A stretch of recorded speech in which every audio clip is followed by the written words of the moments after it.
Pour ceux qui écoutaient l'émission Tout le monde en parle, vous savez qu'il y a la question qui tue.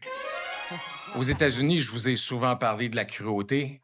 Il y a la décision qui tue. Ici Martin Pouliot. Bienvenue à Unmade in America. Bonjour tout le monde. Avant de commencer, je vous demanderai de faire un petit effort pour nous aider. Je vous inviterai à vous abonner à cette chaîne vidéo, au canal ou en fait peu importe le réseau social que vous utilisez pour regarder cette vidéo. Ça vous coûte rien, c'est très rapide et nous, ça nous aide à élargir notre base d'abonnés, ce qui est important pour que les algorithmes nous référencent et nous réfèrent à d'éventuels nouveaux spectateurs. Donc, si vous aimez ce que vous entendez, ça ne vous coûte rien, c'est rapide, ça nous aide. Abonnez-vous, c'est fort apprécié. Il y a une femme de Caroline du Nord qui vient tout juste de mourir après s'être vue refuser à la fois un avortement rapide et des soins cardiaques urgents dont elle avait besoin, ce qui en fait l'un des cas les plus récents, les plus emblématiques de décès directement liés aux restrictions post-Dobbs. C.G. Graham avait une pathologie cardiaque sérieuse et sa grossesse augmentait fortement son risque d'insuffisance cardiaque, mais les médecins l'ont renvoyée chez elle alors qu'elle présentait des symptômes alarmants. En Caroline du Nord, ce qu'il faut savoir, c'est que son accès à l'avortement était limité par une loi extrêmement restrictive, ce qui a entraîné un délai et aussi un ping-pong médical entre spécialistes qui ne voulaient pas prendre la décision par peur d'être éventuellement poursuivis.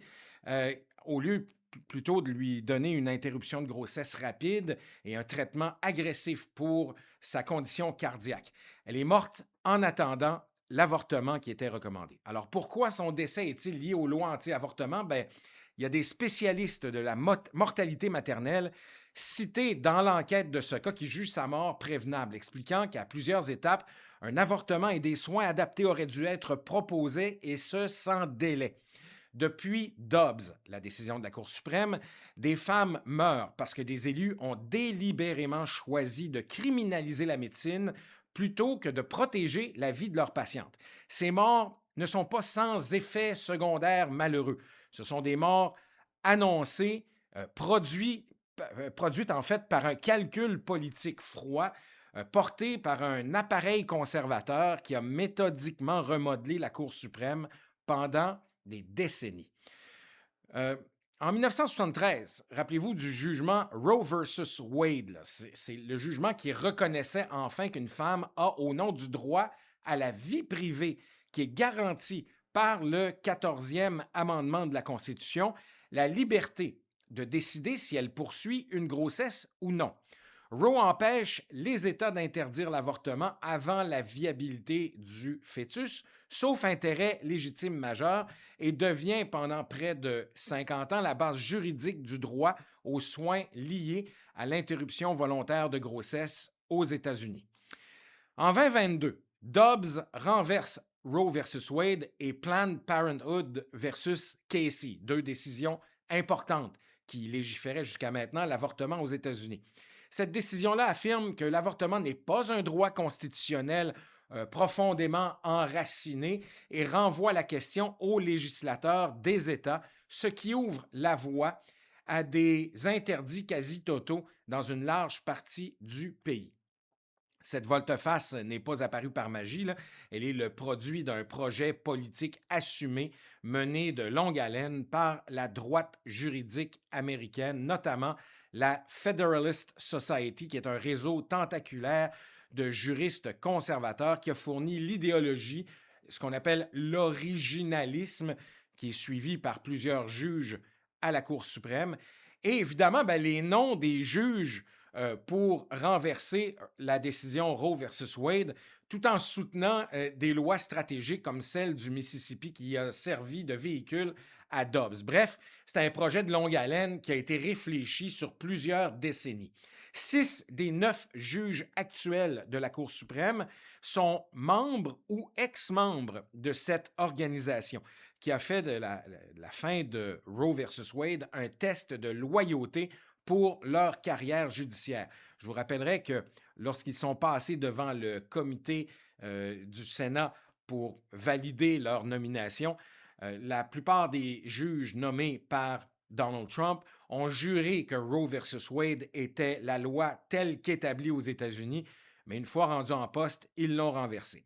Mitch McConnell, lui aussi, a joué un rôle d'ingénieur en chef dans tout ce dossier-là. En 2016, il a bloqué la nomination de Merrick Garland après la mort de Antonio Scalia, une construction qu'il qualifie lui-même de geste le plus conséquent de sa carrière politique pour garder le siège à un futur président républicain, donc empêcher une nomination à la Cour suprême par Barack Obama.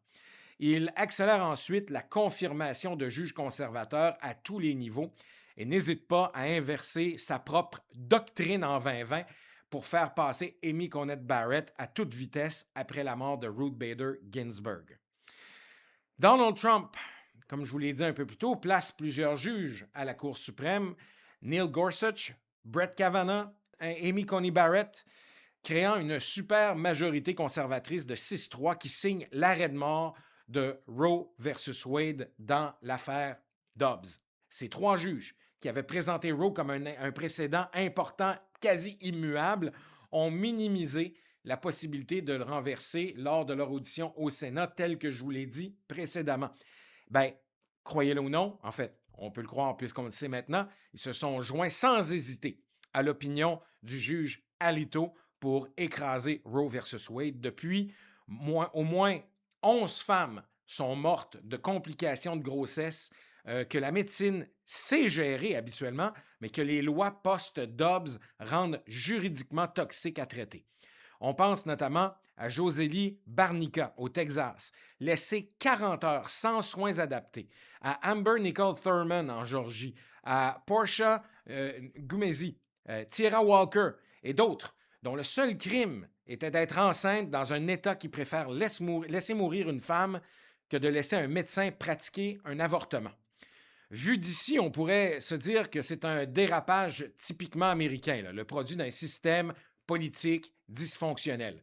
Mais quand un pays qui se prétend le phare du monde libre démontre qu'un droit aussi élémentaire peut être démantelé par un mélange de réseaux idéologiques, de manœuvres parlementaires et de nominations partisanes, ben ça envoie un message très clair. Les droits des femmes ne sont jamais acquis, ils sont toujours en sursis.